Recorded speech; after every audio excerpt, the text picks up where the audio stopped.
Olá, sejam muito bem-vindas e bem-vindos a Ferro e Fogo, uma exposição que se dedica a fazer uma homenagem à subordinação do povo brasileiro, às suas lutas, às suas causas e às suas urgências. A gente começa essa exposição com uma série de quadros de Odotério e Ricardo Josias que narram a captura e a escravização do povo preto em África e a vinda ao Brasil. Essa exposição é repleta de narrativas de lutas, de insubordinação, de indisciplina, e a violência aqui aparece, de alguma maneira, a contribuir para a compreensão de que não haveria uma possibilidade de narrar a história de um Brasil pacífico e cordial com a economia que a gente teve, com a exploração da nossa terra e com o extrativismo. E com isso a gente vê uma série de lutas que de alguma maneira narram histórias particulares e públicas de um Brasil desconhecido e um Brasil nomeado. Um Brasil que foi registrado nos alfarrábios de história da arte e outro que foi ignorado e silenciado. Falar de política nessa exposição é também falar de natureza, é falar de ecologia. A gente tem entendido que, ao ver essas obras, esses artistas populares tiveram uma proeminência de, muito antes dessas questões se tornarem tão urgentes no nosso cenário político, já estarem sendo pensadas e feitas imagem por alguns desses artistas. Aqui a gente encontra essa tela de Dalvan, de 1959, que chega a participar da 5ª Bienal de São Paulo e que, de alguma maneira, elabora, a partir desses corpos que estão na seca, na fome, a presença da natureza quase esquelética. Os corpos dos animais, os corpos dos humanos e os corpos das árvores apresentam-se numa situação muito singular. Para pontuar e fazer dessa exposição e dessa discussão, sobretudo, ainda mais interessante e pertinente para o hoje, a gente faz o uso de algumas letras de canção, algumas que vêm do sertanejo, como a Ferro e Fogo, de Zezé de Camargo e Luciano, que narra, dá título à exposição, mas também canções como Admirável Gado Novo, de Zé Ramalho. A canção A Ferro e Fogo é também o mesmo nome do título de um livro de Warren Dean, dos anos 90, um brasilianista, que narra a história do Brasil a partir de um fato muito singular, que é a narrativa do extrativismo e da devastação da Mata Atlântica.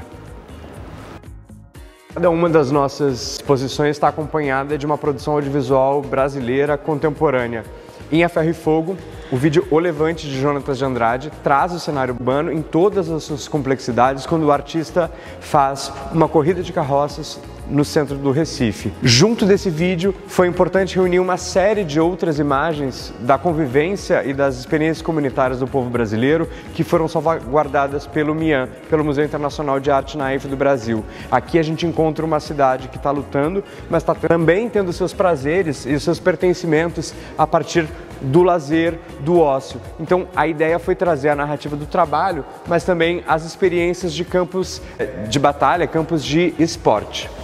Quando a gente fala desses campos do esporte, dos campos de futebol, e fala de campos de batalha, essa disputa não é apenas simbólica. Os campos são muitos e vários. Aqui uma reunião de telas de Pedro Paulo da Conceição nos mostram também a violência policial atualizando essa violência histórica que o povo brasileiro sofre. Com isso, narrativas dos povos originários, dos povos indígenas, cenas de mata, cenas de floresta, relembrando que são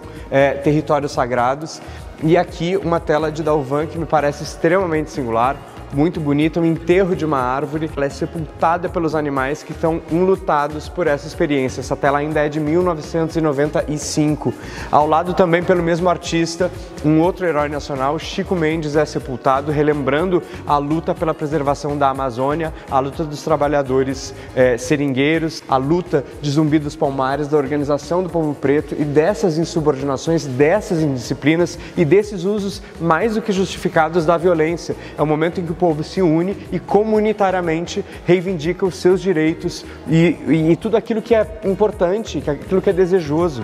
Para isso também, especialmente aqui em Ouro Preto, no centro da sala, um dos heróis nacionais, feito herói pela história do Brasil, Tiradentes, está aqui no centro dessa exposição, como uma memória da cidade, mas também acompanhado de outros 3 poetas, Emicida, Majur e Pablo Vittar, com a música Amarelo, para criar mais uma vez essas pontes entre a cultura popular e a cultura de massa. Mas nem apenas de sofrimento é feita a vida do homem brasileiro e a vida das mulheres brasileiras. Aqui, mais uma vez, para complexificar essa narrativa, cenas de carnaval, cenas de folia, cenas de farra, cenas de aproveitar a vida,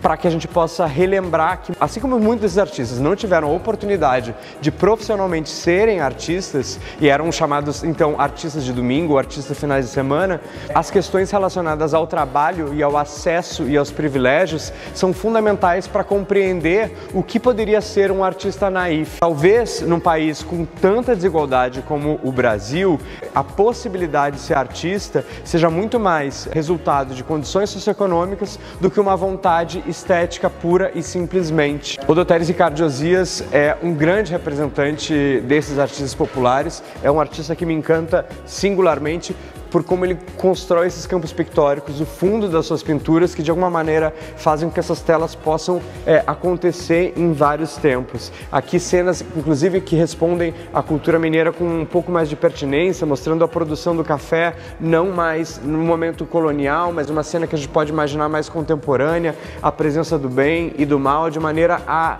desfazer esse maniqueísmo que categoriza sujeitos em posições estanques e não complexas. A nossa vontade aqui foi operar dentro de uma humanização, dentro de uma complexificação desses artistas e entender como esses sujeitos, muitas vezes, com muitas urgências em suas vidas, em suas condições de vida, também eram sujeitos políticos de muita sagacidade em entender o gesto de manifestação política como também o gesto criativo.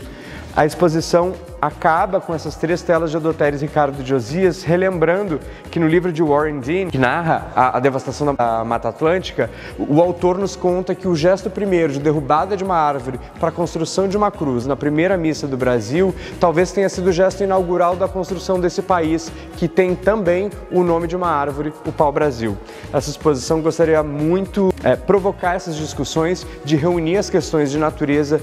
e de ecologia, as questões culturais e políticas, para que a gente possa fazer uma discussão contemporânea, entendendo que a preservação dos biomas brasileiros excede as questões relacionadas ao Brasil, é uma questão de preocupação e de urgência internacional e é um grito que não pode ser calado.